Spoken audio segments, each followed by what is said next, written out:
a usar alguna información. Bien, buenas tardes, hermana Raquel, gusto de saludarle. ¿Qué tal? ¿Qué tal? Hola, hola, hermanita. Estamos ya comenzando la lección del día de hoy. Bienvenidos a aquellos hermanos que se dan cita a esta hora. Estamos entonces a la espera un poquito de aquellos que habitualmente están con nosotros para dar entonces inicio a a este nuevo día de estudios. Y por ahí vienen algunos hermanos, la hermana Marta, el hermano Ernest. Muy bien. Ahí estamos.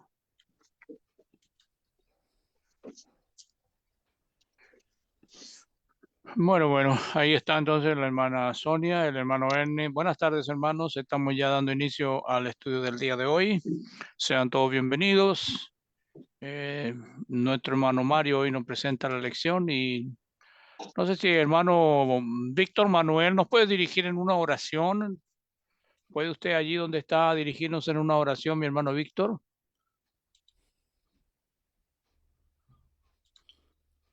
Vamos a ver si el hermano Víctor nos puede dirigir en una oración antes de dar comienzo. Ahí está el hermano. Hermanito, qué pena con usted. Voy en el transporte público. Bien, bien, hermano. Vamos Qué a pena. pedirle entonces, está bien, hermano, no te preocupes. Vamos a pedirle a él entonces que nos pueda dirigir digo, la oración de inicio. Hemos estado orando y agradeciendo a Dios por los exámenes de la hermana Yolanda. Nos dice que ha cumplido edad en estos días, así que damos gracias a Dios por eso y por cada una de las necesidades que los hermanos también presentan durante esta jornada. Así que vamos a inclinar nuestros rostros y mi hermano N nos va a dirigir entonces para dar luego inicio al tiempo que resta al hermano Peña y así tener entonces la información, la lección del día de hoy. Hermano Ernest, gracias y por favor.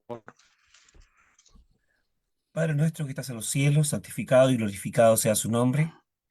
Vamos a usted en esta hora, Señor, por agradecer infinitamente la oportunidad que usted nos ha dado de estar reunidos aquí para poder estudiar, para poder aprender, para poder oír todo aquello que usted nos va a decir, Señor, nos va a enseñar por medio y por boca de nuestro hermano Mario. Agradecerle, Padre Celestial, por las grandes bendiciones, por que usted nos ha llenado de bendiciones, de maravillas, todos nuestros días de vida, porque usted ha permitido que podamos trabajar y ayudar a muchas personas para que ellos puedan entender y conocer a este Dios tan grande como es usted, Padre, que está fuera de toda nuestra imaginación y que ha hecho el cielo, la tierra, las estrellas, todo el universo, y del cual nosotros podemos gozarnos gracias a su inmensa belleza. Gracias, Padre Celestial, por todas aquellas cosas. Gracias por el sacrificio de nuestro Señor Jesucristo ahí en la cruz, el cual nos libera de todos nuestros pecados, de nuestras faltas, de nuestra antigua manera de vivir, y que permite, Señor, que gracias a ese sacrificio nosotros podamos tener una oportunidad de salvación y de vida eterna para dejar de sufrir por aquellas cosas de este mundo. Le damos las gracias, Padre Celestial, por todo aquello y al mismo tiempo en esta hora queremos muy humildemente ir a usted en esta oración para rogar por aquellos hermanos que están pasando por dificultades, que están pasando por pruebas, por penalidades, Señor, como es el caso de nuestra hermana Julia Flores, que vive allá en el Perú, que está pasando por situación muy difícil, muy complicada de salud, y también por la hermana Ingrid Salvador, también que está pasando por un problema de un cáncer, Señor, también que vive allá en el Perú, en el norte del Perú. Usted conoce su situación y rogamos por ella para que se haga su voluntad, Padre Celestial, por sobre todas las cosas. Rogamos por la familia de los hermanos Machuca también, que están en el sur de Chile y en la ciudad de Loncoche, y que están pasando por un problema tan complicado, tan difícil y complejo que tiene que ver con la salud, Padre Celestial. Rogamos que usted pueda estar con ellos, que pueda darles tranquilidad y que pueda guiarlos a través de todo este proceso tan difícil y delicado, Señor, que están viviendo. Rogamos por la salud de nuestra hermana Yolanda también, que siempre todos los días está con nosotros y que ahora está pasando por un momento un poquito más tranquilo, más relajado, porque le han salido bien sus exámenes hace algunos días, y rogar por que ella siga estando bien, siga mejorando y que le dé muchos días más de vida también, Señor. Hay muchos hermanos por los cuales podríamos orar en este instante, en este momento, que quizás en este momento no me vienen a la mente, pero usted, Padre Celestial, sabemos que es su inmenso poder y usted sabe y recuerda y conoce todas las cosas que suceden con sus hijos. Por lo tanto, Padre Celestial, queremos dejar todas las cosas que a ellos le pasan o que a nosotros nos suceden en sus manos para que de esta forma entonces podamos ser sanados, podamos ser curados, podamos ser animados mediante la palabra que oiremos el día de hoy, para que de esta manera podamos continuar adelante a pesar de cualquier problema que nos presente este mundo y que Satanás, por supuesto, y el diablo está siempre mostrándonos mediante cosas hermosas, maravillosas, para hacernos caer y confundir, porque ese es el trabajo que tiene el diablo. Pero nosotros, mediante su palabra, sabremos luchar, sabemos trabajar, para que estas cosas no influyan en nosotros, en nuestra vida espiritual, por sobre todas las cosas, en nuestra vida como sus hijos. Gracias, Padre Celestial, y le rogamos en esta hora que usted pueda quedarse con nosotros y todos se lo pedimos y agradecemos. En el nombre de Cristo Jesús, nuestro Salvador. Amén. Amén, Señor. Muy bien. Damos la bienvenida a los hermanos y hermanas. Veo a la hermana Mayra, veo a la hermana Sonia, veo a la hermana Elizabeth, veo al hermano Samuel Cueva. Todos sean bienvenidos. Estamos ya listos para nuestra próxima jornada de estudios. Y mi hermano Mario nos dirige en esta tarde, así que hermano Mario, gracias por estar con nosotros y cuando usted guste puede dar inicio entonces a su exposición. Gracias, hermano. Muy bien. Sí ven la pantalla, ¿verdad, hermanos? Sí, hermano. Muy bien. Déjame nada más ampliar la pantalla para comenzar. Bueno, lo primero que quiero hacer antes de entrar a la lección es dar la bibliografía o las fuentes algunas de las fuentes que consulté para la lección. Normalmente lo hago. Me parece que los hermanos que enseñamos la palabra debemos de decirle a la gente, a los hermanos, de dónde tomamos la información, porque no somos inspirados, no es como que Dios nos habla directamente y ya empezamos a predicar la palabra. Tenemos información escrita y la consultamos y esa es la bibliografía de el Evangelio de Juan 9:1 al 38, donde hay 6 historias que contar, como la lección pasada. Si usted recuerda, la primera lección se refería al Señor Jesucristo y hoy vamos a ir con otra lección que tiene que ver con este contexto, donde podemos encontrar 6 historias que podemos contar que están aquí. Entonces, hablamos a aquel hombre que se llama Jesús cuando aquel ciego fue curado y que le preguntaron, pues, ¿quién fue el que te curó? Pues aquel hombre, como si ya fuese alguien que no se conociese, ¿verdad? Y ahora vamos a hablar acerca del ciego entre los ciegos. Posteriormente, si los hermanos me siguen invitando, pues hablaremos de los discípulos que seguían al Señor Jesús, de los vecinos del ciego. Me parece importante ese tema, quiénes sean los vecinos del ciego, y luego los fariseos, cuando lo llevan, será otro tema en su momento, y al final los padres. ¿Por qué los puse en ese orden? Porque es como aparece en el contexto. Si uno lee con calma el contexto del 1 al 38, uno se da cuenta que es la secuencia que hay.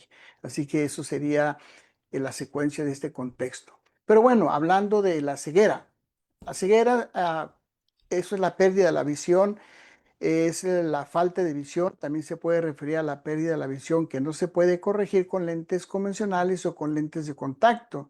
Según el website de Milan Line Plus, dice que la ceguera parcial significa que usted tiene una visión muy limitada. La ceguera completa significa que usted no puede ver nada o no ve la luz. La mayoría de las personas que emplean el término ceguera se quieren referir a la ceguera completa. Las personas con una visión inferior al 20/200, incluso con gafas o lentes de contacto, se consideran legalmente ciegas. En la mayoría de los Estados Unidos, bueno, esa es la conclusión. La pérdida de la visión se refiere a la pérdida parcial o completa.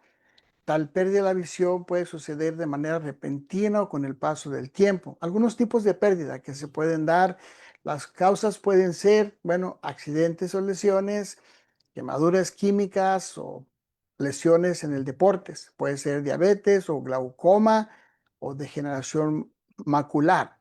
El tipo de pérdida de la visión parcial puede variar según la causa. Bueno, normalmente nosotros a veces usamos el término cuando alguien no ve bien, decimos, pues estás bien ciego, no ves. En realidad nos referimos a una ceguera parcial, ¿verdad? Pero hablar de estar ciego, pues puede ser, habrá niveles, pero no es el caso de este hombre de que vamos a hablar, pero sí vamos a ver algunas veces que la ceguera parcial se puede dar. Bueno, el ciego, hermanos, primero que todo, en este contexto de Juan 9, cuando nosotros vemos, es el ciego que obedeció a Jesús. En el Evangelio de Juan, la palabra ciego aparece unas 18 veces. Claro que aparece más veces en el Antiguo y en el Nuevo Testamento. Pero en el capítulo 9 de Juan se usa muchas veces más. Para eso, pues, cuando consulté Blue Letter Bible, que es una versión de la Biblia, y si uno consulta las veces que se usa el término en los evangelios, es en el Evangelio de Juan, en Juan donde se usa mucho más ocasiones, ¿verdad? Entonces, encontramos esa explicación, vemos al ciego en contacto con el Señor Jesús, con los discípulos cuando preguntan y le dicen, ¿por qué no es ciego? O los vecinos cuando lo llevan con los judíos, o los judíos que lo cuestionan los padres. En esos cinco direcciones vamos a hablar del ciego. Pero este ciego, hermanos, fíjense que obedeció al Señor. Ese ciego fue de esos que el Señor se encontró. Es muy seguro que el Señor Jesús vio muchos más ciegos en su trayecto a varios lugares. Es decir, no es como que fue el único que se encontró. A donde fuera, las obras de Dios se habrían de manifestar. Por ejemplo, cuando vamos al capítulo 5 aquí mismo en Juan, voy a tratar de mantenerme, hermanos, en el Evangelio de Juan. Yo soy de los hermanos que pienso que lo más que podemos mantenernos dentro de un contexto, de un capítulo, de una carta, es más fácil para nosotros, para la audiencia, que entendamos el mensaje. Entonces, voy a tratar de mantenerme lo más que se pueda en el Evangelio. Me voy a salir con 2 o 3 pasajes, pero miren este contexto que está aquí mismo, en el Evangelio de Juan. Más o menos el año 27, tenía un año el Señor, un año y medio que había empezado su ministerio, y probablemente era la segunda Pascua. Dice que después de estas cosas había una fiesta de los judíos. No sabemos qué fiesta, probablemente era la Pascua. Subió Jesús a Jerusalén, y ahí en Jerusalén, cerca de la puerta de las ovejas, un estanque llamado en hebreo Bethesda, el cual tiene 5 pórticos. En esto yacía una multitud de enfermos, ciegos, cojos, paralíticos, que esperaban el movimiento del agua. El resto del contexto lo conocemos. ¿Por qué cito este pasaje? Porque hay un parentesco, hay cierta similitud donde los ciegos, el Señor Jesús se los encontraba por donde quiera. Donde quiera que él volteara, había ciegos, como en este caso de este estanque de Bethesda, ¿verdad? Donde llega ahí. El estanque Bethesda, que por casualidad significa casa de misericordia, según el léxico que encontramos talleres en el Blue Letter Bible, había mucho más ciegos, pero en este hombre, Dios tuvo misericordia de él, y cómo se mostró. Probablemente este hombre ni esperaba ese favor. Cuando el Señor, ¿verdad?, le dice, levántate, toma tu lecho y vete. Pero en todo este contexto de este paralítico y todo eso, el Señor Jesús no se ve que cura a un ciego, pero sin embargo, ahí andaba el Señor. Sin embargo, en su camino vio a este ciego, porque cuando vamos al capítulo 9, fíjense, el capítulo 9 y algo que a nosotros nos conviene considerar, un par de versículos antes del capítulo 9, dice que entonces tomaron piedras para arrojárselas, pero Jesús se escondió y salió del templo. Es decir, había conflicto con los judíos, querían apedrearlo, y cuando él salió del templo en su camino, cuando va saliendo de ese lugar, dice que encontró a este ciego.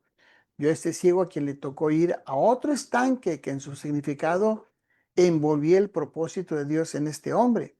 ¿Por qué? Si ustedes se fijan en el verso 7, el Señor le dice, ve a lavarte en el estanque de Siloé, que traducido es enviado. Fue entonces se lavó y regresó ciego. Este hombre, hermanos, tal vez en ese momento no se da cuenta, de lo que nuestro Dios quería hacer con él, lo que el Señor Jesús. Solamente le dijo, ve al estanque de Siloé o ve al lugar del lugar el enviado, ve a lavarte. Yo me quedo pensando en este hombre, bueno, ¿qué, qué instrucciones tenía que seguir? ¿Qué le dijo el Señor para ser sanado? ¿Qué tan lejos estaba el estanque? No sabemos, no tenemos la información, no sabemos en qué esquina o a cuántas yardas o en cuántos metros estaba el Señor de ese lugar, solamente le dice, ve. No sabemos mucho de eso, pero lo cierto es que este hombre no desobedeció al Señor. Este hombre, no sabemos. Nosotros, puede que las instrucciones para nosotros sean un tanto irracionales y lógicas, porque antes, si ustedes se fijan en el verso 7 y en el verso 6, y como ya había explicado yo la clase pasada, cuando dice que hizo lodo con la saliva y se lo untó en los ojos, tal vez las instrucciones para nosotros serían un poco irracionales, ¿verdad? Por nuestra generación, nuestra cultura de la saliva y del lodo, y que el Señor le dice, ve a lavarte. Bueno, ¿por qué no lo sanó ahí mismo? Como lo hizo con otros. ¿Para qué hace uso de la saliva? ¿Para qué hace uso del lodo? ¿Para qué lo manda que se vaya? Pues ahí cúrelo y ya. Bueno, los pensamientos de Dios, hermano, no son nuestros pensamientos. Los propósitos de Dios, como sabemos, no son los propósitos de nosotros. Esos son más importantes porque tienen que cumplirse los propósitos que Él tiene. Entonces, cuando este hombre escucha del Señor, y obviamente había sentido, ¿verdad? En sus ojos el lodo que le puso y cómo le untó la saliva y todo eso. No sabemos su reacción, no sabemos qué fue lo que hizo, no sabemos qué opinión o qué palabra dijo, pero lo cierto es que el hombre se sujetó a lo que el Señor le dice. Y ahí es donde está el asunto. ¿Se acuerdan ustedes, hermanos, de Naamán? No fue como Naamán. Me llama la atención el caso de Naamán en Sirio, que puso peros y resistencia a la sanidad y crear la solución a su manera. Creo que ustedes conocen el contexto, hermanos, y vamos a verlo rápidamente así. Ustedes han leído el pasaje porque estoy con hermanos que conocen la escritura y ustedes conocen el pasaje, pero vamos a resumir rápidamente, ¿verdad? Naamán era un general del ejército del rey de Siria que era hacia el norte de lo que es hoy Israel. Era varón grande delante de su señor. El segundo libro de Reyes 5, 1 al 15. Todo el contexto, nada más voy a resumir. Pero este hombre tenía mucha estima. Lo tenía en alta estima, dice el verso 1, porque por medio de él le había dado Jehová salvación a Siria, y era este hombre valeroso en extremo, pero tenía un pequeño problema. Era leproso.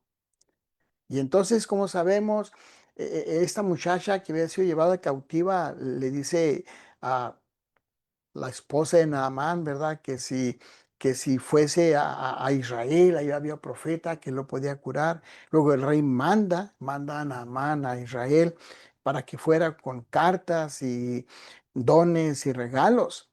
Y cuando el rey de Israel recibió las cartas, pues pensaba que era una forma de encontrar un pero para pelear contra él, pero empieza a reaccionar y Eliseo se da cuenta y le manda a llamar. Dice el verso 8, cuando Eliseo, el varón de Dios, oyó que el rey de Israel había rasgado sus vestidos, envió a decir al rey, ¿por qué has rasgado tus vestidos? Venga ahora a mí y sabrá que hay profeta en Israel. Vino Naamán con sus caballos, con su carro, se paró a las puertas de la casa y le dijo, fíjense la secuencia, hermanos, porque en el caso de aquellos ciegos, el Señor Jesús le da ciertas órdenes al ciego y le dice qué es lo que vaya a hacer. Pero en el caso de Naamán, dice que él llegó a cierta distancia, probablemente porque ya sabía Naamán que los judíos no aceptaban que un leproso se acercara a ellos por cuestión de la ley, cuestiones de ordenanzas, que ellos sabían que no podían acercarse. Entonces Naamán llega a cierta distancia y pues se lo hacen saber a Eliseo. Entonces Eliseo le envió un mensajero, verso 10, y le dice, ve y lávate 7 veces en el Jordán y tu carne se te restaurará y serás limpio. ¿Y cómo reaccionó Naamán? Opuesto a aquel ciego que se le dijo que fuera al estanque de Siloé. Se enojó, se fue enojado, o sea, como rebelde, como no queriendo, diciendo aquí yo decía, para mí saldrá y luego estando en pie, invocar el nombre de Jehová su Dios, pensando nada más, bueno, no se va a acercar, ¿verdad? No me va a tocar, pero va a venir, va a salir y aquí a cierta distancia va a invocar el nombre de Dios y alzará su mano, tocará el lugar y sanará la lepra. Habana y Farfar, ríos de Damasco, ¿no son mejores que todas las aguas de Israel? Si me lavar en ellos, ¿no seré limpio también? Y se volvió y se fue enojado. O sea, Naamán quería ser sanado a su manera.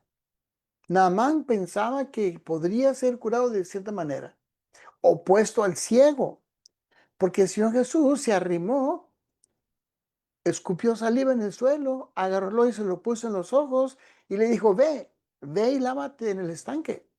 Y aquel hombre no se opuso, no le dijo nada, no le puso peros, porque él quería ser sanado. Y Naamán, pues, todo lo contrario.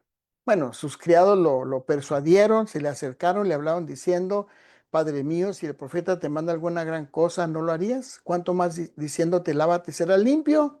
Pues lo convencieron, entonces descendió, se zambulló 7 veces en el Jordán, conforme a la palabra del varón de Dios, su carne se volvió como la carne de un niño y quedó limpio.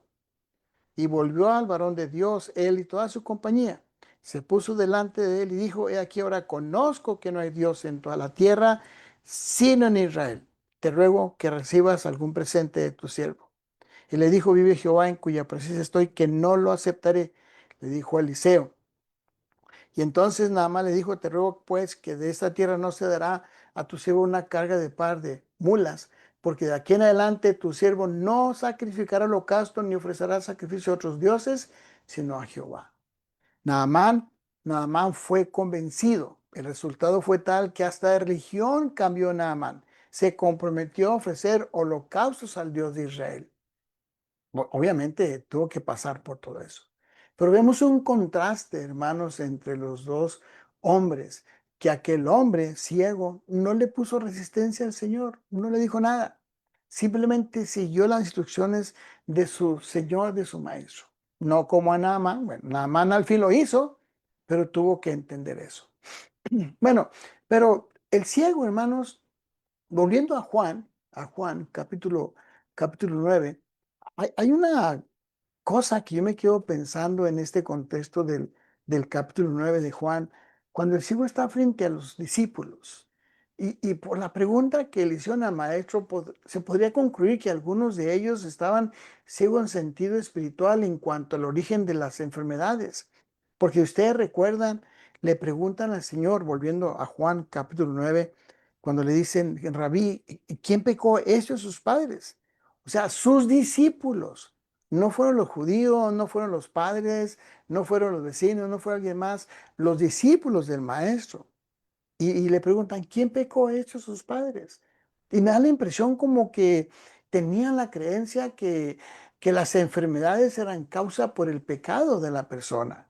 Cuando ellos sabían que así había nacido, ¿cómo podía él haber pecado al haber nacido? Algo parecido. Tal vez en contraste, en comparación, sería lo que dice un grupo por ahí del pecado original, ¿verdad? Que el hombre trae pecado original y pues peca y algo trae. Bueno, para que vean hasta dónde ha llegado eso, que este hombre nació así y cómo podía pecar en el vientre de su mamá. O sea, no checaba. Pero es que no solo las creencias religiosas engañosas, hermanos, pueden hacernos ciegos, sino los conceptos culturales de la sociedad nos pueden cegar. Tal vez estos discípulos del maestro todavía estaban cegados, todavía estaban cegados. Recordemos cómo algunos en la Odisea todavía estaban ciegos, aquellos hermanos. Si nos acordamos de aquel mensaje a la carta de la Odisea, ¿se acuerdan? En Apocalipsis capítulo 3, cuando el Espíritu Santo les reclama, ¿verdad? Que según ellos pensaban que tenían vista en cuanto a la vista espiritual. Apocalipsis capítulo 3 y verso 14 al 18, cuando el Espíritu Santo le dice a Juan, escribe al ángel de la iglesia en la Odisea, el amén, el testigo fiel y verdadero, el principio de la creación de Dios. Yo conozco tus obras, que ni eres frío ni caliente. Ojalá fuese frío o caliente, pero por cuanto eres tibio y no frío ni caliente, te vomitaré de mi boca. Porque tú dices, y aquí no está el problema, tú dices, yo soy rico, me he enriquecido, de ninguna cosa tengo necesidad. O sea, pensaban que tenían la visión correcta de lo que era la felicidad, de lo que era la vida, de lo que era la espiritualidad, de cómo tenían que ser cristianos. Y pensaban que tenían todo lo necesario. Decían, de ninguna cosa tengo necesidad y no sabes que eres un desventurado, un miserable, pobre, ciego y desnudo. Fíjense cómo se usa la palabra ciego. Había algunos allí en la Odisea que estaban ciegos espiritualmente por sus conceptos equivocados en cuanto al cristianismo, en cuanto a su forma de ser cristianos. Bueno, venían del paganismo algunos. Seguramente había algunos hermanos judíos ahí en la Odisea, porque se habían extendido los judíos hasta allá. Pero entre ellos, entre los hermanos paganos, todavía atraían ciertos conceptos culturales que los tenían cegados, porque pensaban que así podían ser cristianos. Y no, estaban ciegos por creencias que tenían, tal vez en su dieta, en su forma de vestir, en su forma de llevar las cosas en la congregación, pero estaban muy enaltecidos, pensaban que ya tenían las riquezas, pero estaban ciegos en cuanto a eso. Pero no solamente eso, hermanos, creo que el carecer de algunos frutos del Espíritu nos puede poner en la situación también de estar un poco ciegos si no conservamos los frutos del Espíritu que dice la segunda carta de Pedro. Segunda carta de Pedro. Fíjese cómo el Espíritu Santo aquí, cuando le pide a Pedro que le escriba a los hermanos en la dispersión, segunda carta del apóstol Pedro, capítulo 1, verso 5.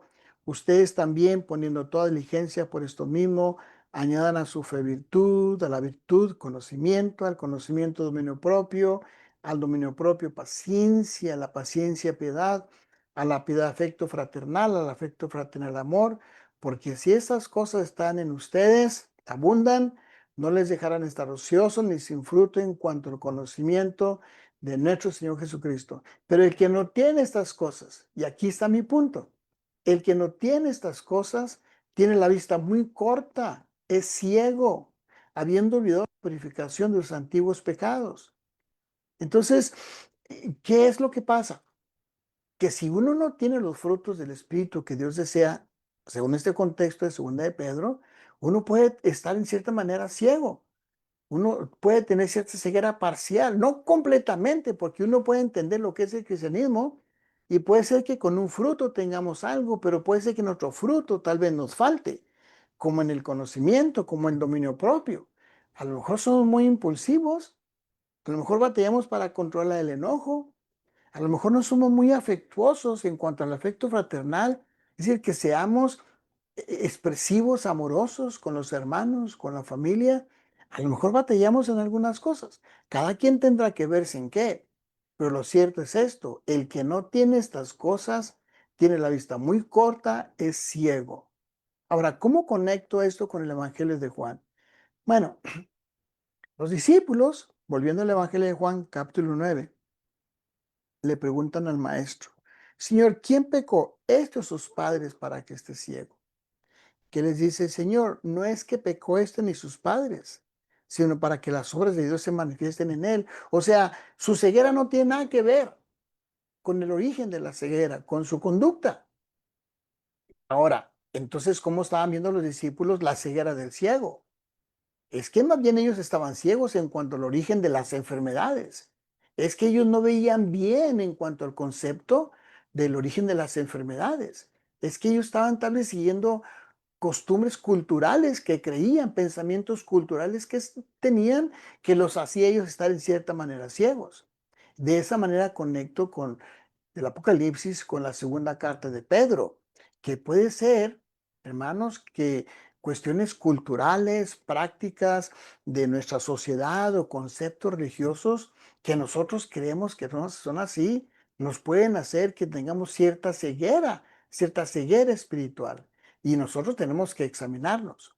O que a lo mejor nos faltan crecer más en ciertos frutos para que no estemos ciegos de esa manera. Ojalá que entendamos, hermanos, la aplicación, el concepto. Entonces, este ciego, ya lo vimos en conexión con el maestro, en conexión con los discípulos, los vecinos. Miren, cuando vamos a Juan, volviendo a Juan, capítulo 9, verso 8 en adelante, volviendo al contexto, que entonces los vecinos y los que antes le habían visto que era ciego decían, ¿no es este el que se sentaba y mendigaba? Unos decían, él es, y otros, a él se parece. Él decía, yo soy, yo soy. Le dijeron, ¿cómo te fueron abiertos los ojos? Respondió él y dijo, aquel hombre que se llama Jesús hizo lodo entre los ojos, me dijo, vean si lo y lávate. Fui, me lavé y recibí la vista. Entonces le dijeron, ¿dónde está él? Él dijo, no sé. Y le llevaron ante los fariseos al que había sido ciego. Ellos sabían, hermanos, quién era ese hombre. Ellos sabían, conocían su nombre, sabían de qué pueblo o aldea podía ser, sabían de sus padres y su pasado no les era desconocido, aunque había otros que supuestamente no lo conocían o se hacían que no sabían quién era ese ciego. ¿Por qué? Porque el hombre mendigaba en el templo, por las calles. O sea, uno cuando vive en una aldea, en un pueblo chico o algo, y hay un músico, un artesano, un carpintero, una buena cocinera, un hombre de defectos, que está tuerto, está manco, cojo o ciego, pues uno los conoce, es fácil identificarlos. Pero estas personas, cuando lo ven, los vecinos que le vieron que era ciego decían, ¿quién es este hombre? Ahora miren, algo importante, hermanos, el término vecino, yo lo estoy buscando en el léxico, aparece solamente 4 veces en el Nuevo Testamento. En Lucas aparece 3 veces y en Juan aparece una vez. Es un significado muy especial cuando trate el asunto de los vecinos y el ciego, lo voy a explicar un poco más, pero se refiere básicamente a quienes son de la misma tierra u origen. Es decir, gente muy cercana. Nosotros sabemos que había más ciegos y sería importante comprender eso, es importante saber que los ciegos existen. Nosotros, hermanos, habíamos sido ciegos en su tiempo. Y sería importante saber qué piensan ahora de nosotros los vecinos que tenemos. Quiero releer esa expresión que está en el verso 10 y en el verso 11. Le dijeron, ¿cómo te fueron abiertos los ojos? Nosotros fuimos ciegos, y quiero darles una aplicación por este lado. Fuimos ciegos en un tiempo, hemos sido ya curados, tenemos una cierta vista espiritual. Y la pregunta es, sería importante qué piensan los vecinos de nosotros cuando nos preguntan, cuando nos cuestionan, qué piensan de nosotros. Le dijeron, ¿cómo te fueron abiertos los ojos? Y contestó aquel hombre que se llama Jesús.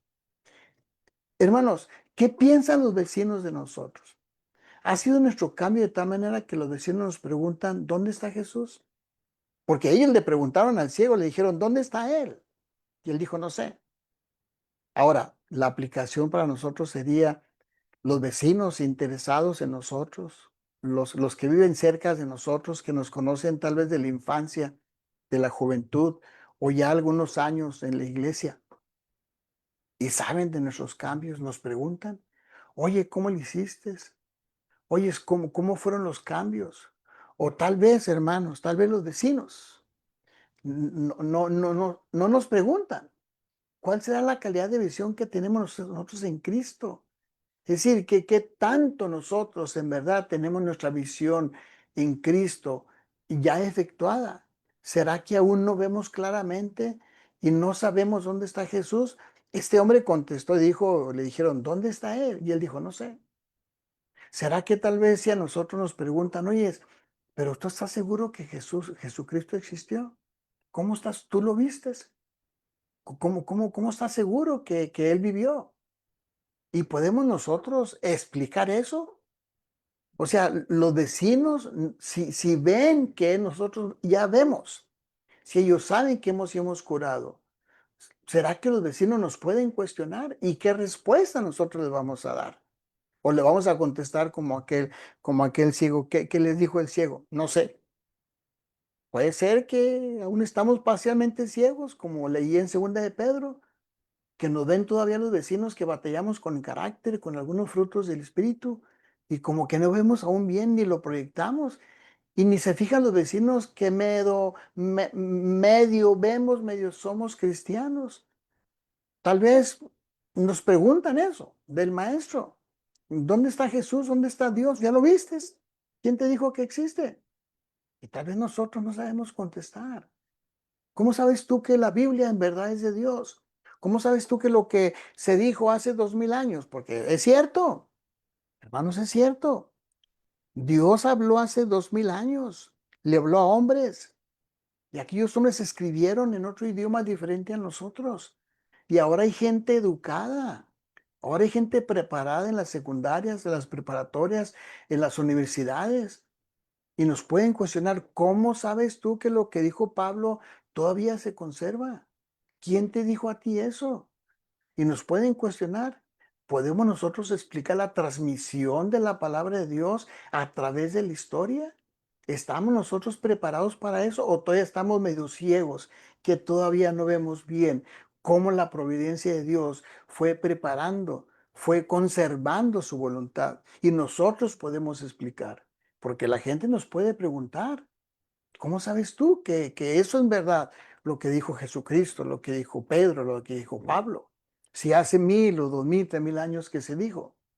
Entonces, hermanos, tiene que ver con la visión que nosotros tenemos. Porque hay vecinos interesados. Hay vecinos interesados que tal vez nos pueden llevar frente a los enemigos. Aquí llevaron los vecinos al ciego frente a los enemigos del Señor. ¿Cuál era su interés de presentarlo? ¿Por qué lo llevaron frente a los fariseos? Así nos pueden llevar a nosotros frente a preguntas y cuestionamientos frente a personas. ¿Y qué les vamos a decir? Le dijeron, lo llevaron. ¿Para qué? Para cuestionarlo. Y aquel hombre estuvo ahí. Entonces, ¿a quiénes pues, nuestros vecinos nos pueden llevar para cuestionarnos de la fe que nosotros tengamos? Recordemos, hermanos, que somos cartas abiertas. Miren este pasaje en la segunda carta del apóstol Pablo que el Espíritu Santo le mandó a los hermanos de Corinto, segunda carta del apóstol Pablo, que el Espíritu Santo le pidió que escribiera, capítulo 3, verso 1 en adelante. ¿Comenzamos otra vez a recomendarnos a nosotros mismos o tenemos necesidad como algunos de cartas de recomendación para ustedes, de recomendación de otros? Nuestras cartas son ustedes, escritas en nuestros corazones, conocidas y leídas por todos los hombres, siendo manifiesto que son cartas de Cristo expedida por nosotros. Nosotros, hermanos, somos cartas públicas. Somos cartas que la gente no está viendo, los vecinos, la familia, los compañeros de trabajo. Y nos van a preguntar. ¿Y sabemos nosotros contestar? ¿O todavía estamos medio ciegos? No alcanzamos a ver todavía. Los vecinos o quienes nos conozcan. Entonces tenemos nosotros que tomar en cuenta esto.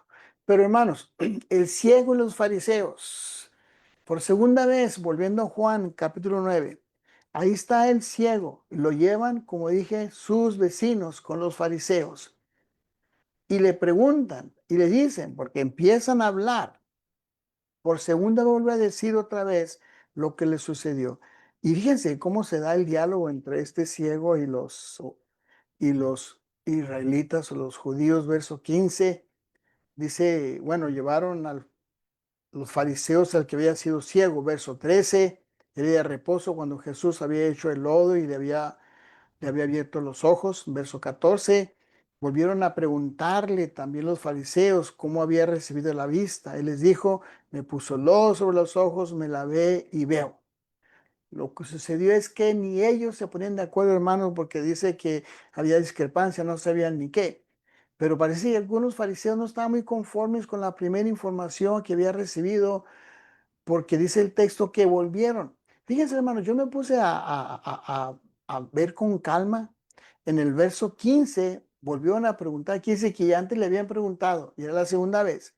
Pero luego verso 17, entonces volvieron a decirle al ciego. Y luego verso 26, le volvieron a decir otra vez al ciego, ¿qué te hizo? ¿Cómo te abrió los ojos?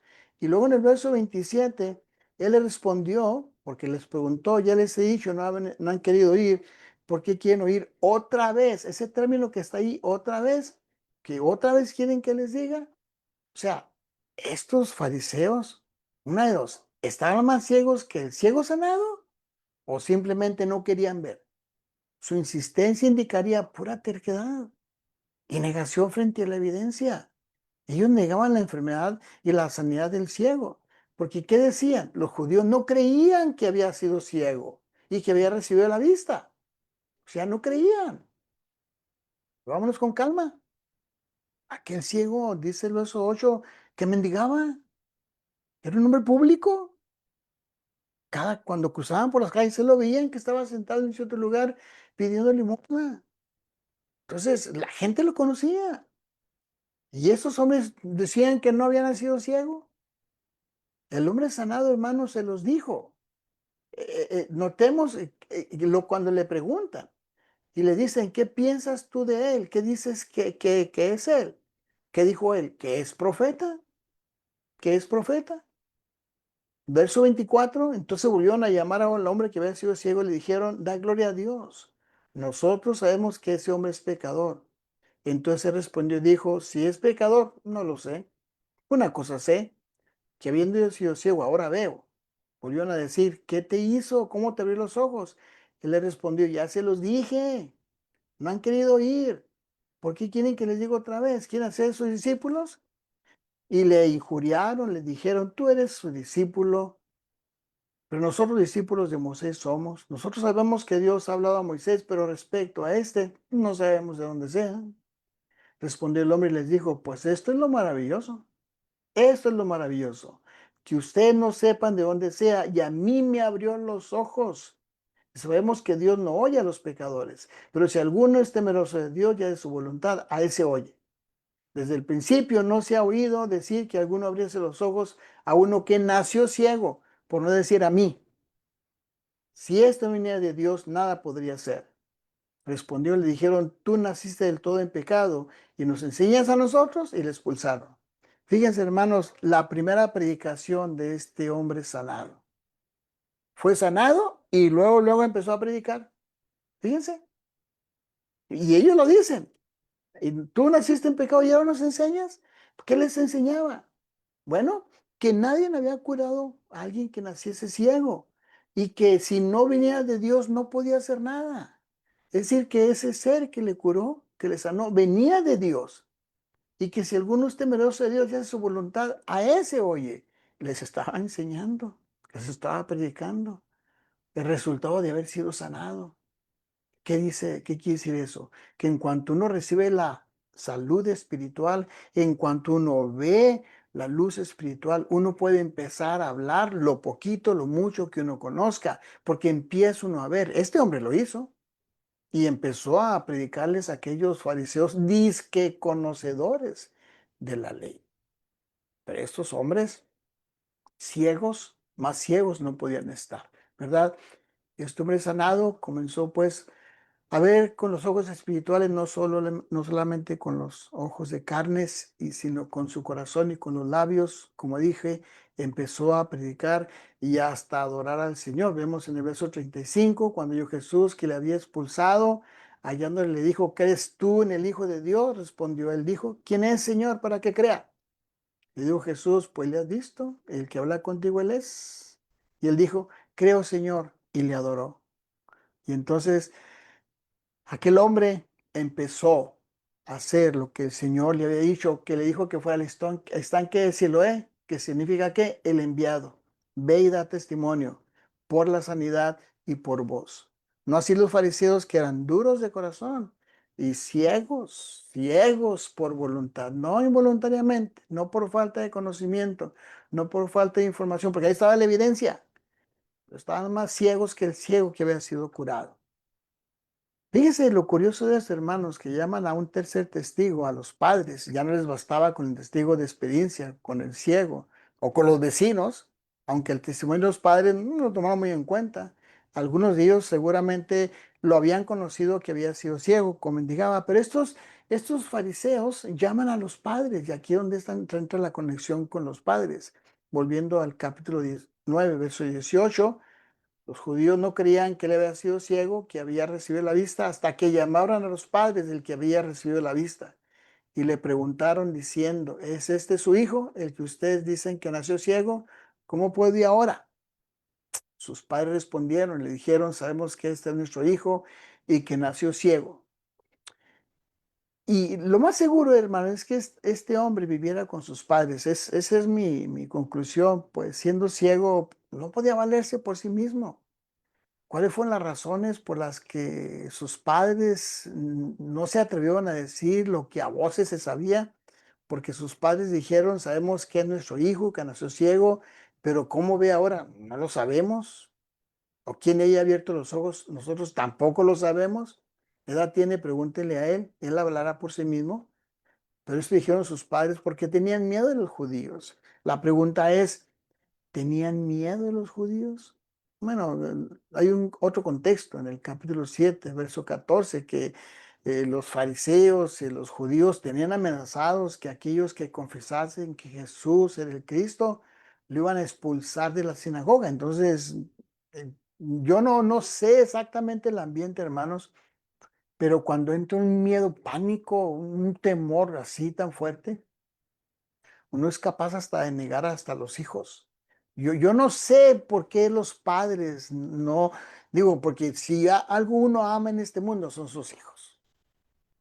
Y si un hijo recibe un bien tan grande así como la vista, como la salud, bueno, ahora yo estoy viéndolo desde aquí porque no estoy en el ambiente de esos padres que estaban siendo amenazados, hostigados, que estaban siendo atemorizados porque tenían miedo de Jesús de Nazaret y le habían dicho que si alguien lo confesaba le iban a expulsar, pero de todos modos, oiga, era el hijo.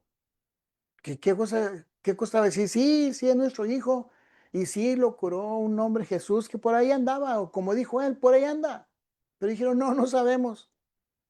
El miedo, hasta ahí estaba. ¿Saben qué, hermanos? Esto contrasta con los padres de Moisés. Los padres de Moisés estaban en circunstancias mucho más difíciles, pero no se dejaron dominar por el miedo. No voy a ir al contexto de Éxodo, simplemente un pasaje sencillo que está en la carta a los Hebreos, Hebreos capítulo 11. Fíjense el contraste que hay entre los padres de Moisés y estos padres de este ciego que, ¿qué les costaba decir? Sí, lo curó un hombre que se llama Jesús. ¿Cuál es el problema? Que acá donde lo veían no andaba ahí. Pero dice Hebreos 11:23. Por la fe Moisés cuando nació fue escondido por sus padres por 3 meses, porque le vieron niño hermoso y no temieron el decreto del rey. Y si uno quiere ver la historia completa de estos padres y todo el decreto del rey, todo lo que quería hacer, pero estos padres de Moisés dice, y yo me imagino que la situación era mucho más difícil que en los tiempos de Señor Jesús, porque estaban siendo esclavizados, como conocemos el libro del Éxodo, cómo los trataban los egipcios a los israelitas, cómo los tenían esclavizados. Seguramente había mucho estrés, presión, angustia, ansiedad, que de repente llegaban los egipcios a las aldeas buscando niños. Pero los padres de Moisés no tuvieron miedo. No tuvieron miedo. Y estos padres de este ciego, ¿qué les costaba confesar? Cuando el miedo, hermanos, embarga el corazón, a la persona la acobarda que hasta los hijos, a las hijas, los ignora. Y los padres de este ciego estaban dominados por eso, los controló al grado que no querían confesar quién había sanado a su hijo. La pregunta es para nosotros ahora, hermanos, ya que hemos sido sanados de nuestra condición espiritual. ¿Qué clase de testimonio damos nosotros de nuestros hijos? Obviamente de los que ya han sido sanados de su ceguera espiritual. No estoy hablando de los que no son cristianos. Porque este hombre ya había sido sanado, ya había sido curado, ya estaba listo para dar testimonio ante los demás de que Jesús era el Cristo, que era el Hijo del Hombre. Ahí ya estaba listo. Y la pregunta es para nosotros. ¿Qué vamos a decir a nuestros nuestros hijos que son cristianos? No de los que no son, porque ese no es el caso. Quiero aplicarlo a los que ya han sido sanados de su ceguera espiritual que ya ven. Si los hemos criado en disciplina, amonestación del Señor, qué bueno, qué bueno.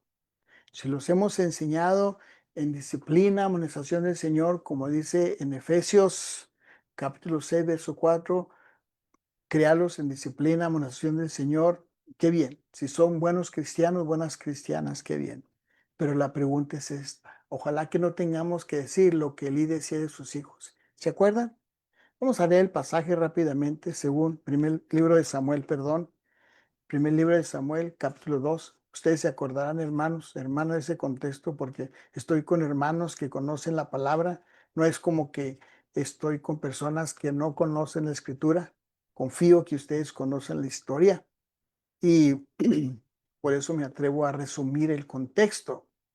Cuando dice que Elí era muy viejo, capítulo 2, primer libro de Samuel, capítulo 2, verso 22. Elí era muy viejo, oía todo lo que sus hijos hacían con todo Israel, cómo dormían con las mujeres que velaban a la puerta del tabernáculo de reunión. Les dijo, ¿por qué hacen esas cosas semejantes? Porque oigo de todo este pueblo sus malos procederes. No, hijos míos, porque no es buena fama la que yo oigo, pues hacen pecar al pueblo de Jehová. Si pecar el hombre contra el hombre, los jueces le juzgarán. Mas si alguno pecare contra Jehová, ¿quién rogará por él? Pero ellos no oyeron la voz de sus padres, porque Jehová, de su padre, porque Jehová había resuelto hacerlos morir. La pregunta es, ¿qué testimonio damos nosotros de nuestros hijos? A estos padres del ciego se les preguntó, ¿él es su hijo? Sí, es nuestro hijo. ¿Quién lo curó? No sabemos. ¿Cómo que no saben? O sea, ¿no pueden dar testimonio de quién curó a su hijo? ¿Tan cobardes, tan miedosos así eran? O sea, uno puede pensar, pues, ¿qué les costaba? Pero cuando el miedo entra, hermanos, a veces nos acobarda y nos detiene para avanzar en la obra del Señor. Y cuando se trata de nuestros hijos, ojalá que nosotros podamos dar buen testimonio de ellos. Muy bien, déjame terminar pues aquí ya para concluir. Tenemos en Juan capítulo 9 6 historias que contar. Ya les he contado yo 2 historias. Y si los hermanos me vuelven a invitar, les contaré otra tercera historia de este contexto, de Juan del 1 al 38 al 40. Hablamos primero del Maestro, aquel hombre que se llama Jesús, que fue enviado de Dios. Hoy hablamos del ciego, el ciego sanado, el ciego entre los ciegos, en su diálogo con el Maestro, en su obediencia con el Maestro, que no le puso peros, que fue y obedeció. El ciego sanado en relación con los discípulos, la opinión que los discípulos tenían en cuanto al origen de la enfermedad y también de los vecinos del ciego. ¿Quiénes eran los vecinos del ciego? Que en su momento hablaremos qué tipo de vecinos eran. Y luego los judíos fariseos, qué concepto tenían de la ceguera y se ve. O sea, no se podía estar más ciegos, están más ciegos que el mismo ciego que había sido curado y de los padres. Así que, hermanos, ojalá que podamos ver nosotros esto y que nosotros tomemos en cuenta que nuestro Dios quiere que si ya vemos, pues que lo compartamos con los demás, ¿verdad? Muchas gracias, hermanos, por su atención y que Dios les bendiga. Muy bien, hermano Mario, muchas gracias a usted. Es interesante siempre abordar esta lectura que trae tanta información allí, tantos ejemplos. Y nunca este ciego me imaginó que iba a tener tanto revuelo, eh, eh, iba a causar tanta impacto por ese milagro que él había recibido. Sin embargo, tuvo que enfrentarlo de varias formas. Una linda y hermosa lección, Juan capítulo 9. Gracias, hermano Mario. Vamos a orar al Señor, vamos a orar por dar gracias por haber estado acá, por haber sido instruidos en el consejo del Señor, por aprender acerca de estas lecciones y luego tendremos alguna reflexión o alguna pregunta de algún hermano que quisiera hacerlo. De momento vamos a orar al Señor. Quiero invitar a mi hermano Germán, Luis Germán, que está por ahí. Hermano Luis, si fueses tan gentil y nos puedas permitir una oración para dar gracias a Dios por este tiempo que hemos pasado juntos. Gracias, mi hermano. Dios nos bendiga. Gracias, hermanito. ¿Me escuchan perfectamente? Perfecto, hermano. Oramos. Señor, te damos gracias en este día, Señor, que nos congregamos para escuchar, Señor, de tu palabra, para aprender, para cada día crecer, para cada día, Señor, llenarnos este ser que nos has creado, para que tu palabra, Señor, abunde en nuestros corazones, para cada día enseñar y transmitir tu mensaje. Gracias por el hermano Mario que nos ha traído esta exposición y para aprender, Señor, que cada día que hacemos tu voluntad, nuestra vida se ilumina con la luz de la verdad, porque tu palabra es verdad, es justicia, y que no andemos, Señor, en oscuridad. Gracias, Señor, porque tú llegaste a nuestra vida en momentos, Señor, que estábamos en oscuridad. Y gracias a tu misericordia, Señor, tú nos diste luz y vemos, Señor, las obras, las maravillosas cosas, Señor, que tú has hecho en nuestras vidas. También, Señor, te oramos por las personas, Señor, que aún están en el mundo, que andan en cegueras, Señor, para que llevemos el mensaje a sus corazones y para que, Señor, abra sus ojos y para que vean, Señor, el Dios Todopoderoso, el Dios de infinita misericordia, el Dios dador de abundante gracia, el perdonador y el consolador, Señor, de nuestras vidas. También, Señor, te damos gracias porque tú abres nuestro camino y nos guías, Señor, cada día a través, Señor, del ejemplo, del amor de tu Hijo bendito, el Señor Jesús, que murió, Señor, para darnos vida, luz y abundante, Señor, bendiciones, para que la disfrutemos, Señor, en esta vida y para que nos preparemos, Señor, cada día para esa gracia de ir a disfrutar una vida eterna y disfrutemos, Señor, de la gloria tuya. Gracias, Señor, y te rogamos, Señor, siempre que bendiga, Señor, a toda la familia de la fe, y te lo pedimos en el nombre amado de tu Hijo, el Señor Jesús, nuestro Señor y Salvador. Dándote gracias. Amén.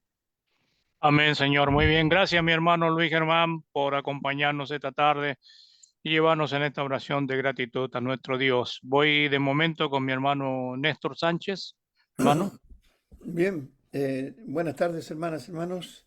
Tenemos la hermana Luna Yos, Eleazar Sánchez, Seila Soto, María Abaca Valenzuela y Tomasita Sánchez. Son las personas que estuvieron ahí en Facebook escuchando esta preciosa lección. Podemos invitarlos para que puedan verlo nuevamente en el Facebook de Néstor Sánchez o en el canal de YouTube Iglesia de Cristo PDA. Esas tres letras, pan de azúcar, PDA. Eso, Sergio. Muchas gracias, hermano. No sé si alguien quisiera añadir algo, hacer alguna pregunta. La lección estuvo clara. Esta es una hermosa lección que involucra a estos personajes allí ya mencionados. Y bueno,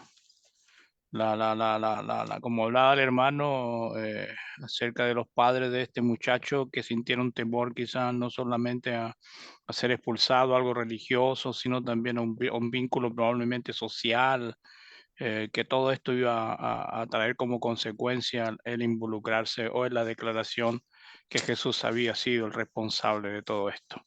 ¿Algo, hermano, que decir? Néstor. No, que voy a echar a perder lo que ya dije, se dijo ya. Lo bueno. Bueno, sí, así entonces. Me equivoqué. Él me parece que era arreglarlo. Y dar las gracias a nuestro hermano porque siempre es muy claro en todas sus exposiciones. Así que solamente desearle que el Señor le bendiga, que lo cuide, lo proteja y a toda su familia. Muchas gracias. Muy bien. Por acá la Gracias, hermano. hermana, Igualmente para ustedes. perdón, la hermana Vidalia dice, muchas gracias por el mensaje, mi hermano Mario, una feliz noche para todos y hasta mañana. La hermana Vidalia ya Bermúdez estaba retirándose de la lección.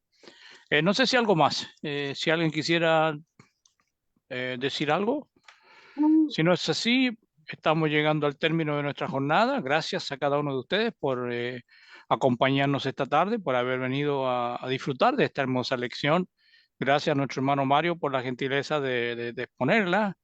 Y por ahí nos estamos entonces reservando para el día de mañana. Si Dios así nos dispone otra cosa, vamos a juntarnos siempre de las 8 a 9, aquí mismo con la misma contraseña en las cuales usted hoy día ingresó. Así que eso es. Hermana Yolanda, ¿quieres decir algo? Que levantó la manito. Sí, hermano, solo quería darle gracias al hermano por su estudio. Ujú. Así día aprendemos más, ¿verdad? Hay veces que cosas que no hemos oído, pero las estamos aprendiendo. Y le doy Ujú. gracias a ustedes por los estudios que me dan, pues. Le doy gracias primeramente a Dios y a ustedes. Amén, hermana. Gracias. Muy bien. Gracias a usted también por acompañarnos cada día para escuchar siempre una porción nueva del Evangelio de nuestro Señor Jesucristo. Muy bien, entonces llegamos al término. Gracias por estar. Mañana, si Dios así lo permite, nos volvemos a reencontrar. Y nuevamente mis agradecimientos en nombre de la plataforma a nuestro hermano Mario Peña por habernos traído la lección del día de hoy. Que tengan muy buena noche, hermano. Buen descanso. Un placer, hermano. Dios los bendiga a todos. Nos Dios les vemos. bendiga. Igualmente, hermano, Saludos. gracias. Dios. Un Pasen buena abrazo noche para a todos. todos. Cuídense. Buenas noches. Chao, hermana Cuídense. María. Mayra. Mayra. El tema, muchas gracias. Saludos por ahí. Ya, hermanito, muchas gracias. Muchas gracias, Chao, hermano hermana, que Mario. Dios les Sí, bendiga. pasen Saludos buena en noche. Perú. Seguro que sí. Dios les bendiga a Hasta todos. luego. ¿Qué tal, hermano Néstor Cuji? ¿Qué tal? ¿De dónde te conectas? Hermano Néstor Cuji, De Ecuador, de del Ecuador. hermanito. Del Ecuador. Un gusto de Sí. saludarle, hermano. Gracias, hermanito. Dios le bendiga mucho, mucho. Gracias, mi hermano. Pues igualmente a todos, Dios les bendiga. Amén, hermano. Amén. Bueno, Buenas estamos noches. llegando al término. Chao, Dios nos hermanita Elizabeth. Buenas noches. Chao, hermano Samuel. La hermana Mayra. Chao, hermana Yolanda. Chao, Rigo. Chao, Néstor. Chao, Sergio. Descansen, Chao, que buenas tengan buenas noches. noches. Voy cerrando. Que Dios les bendiga. Chao, chao. Chao, chao.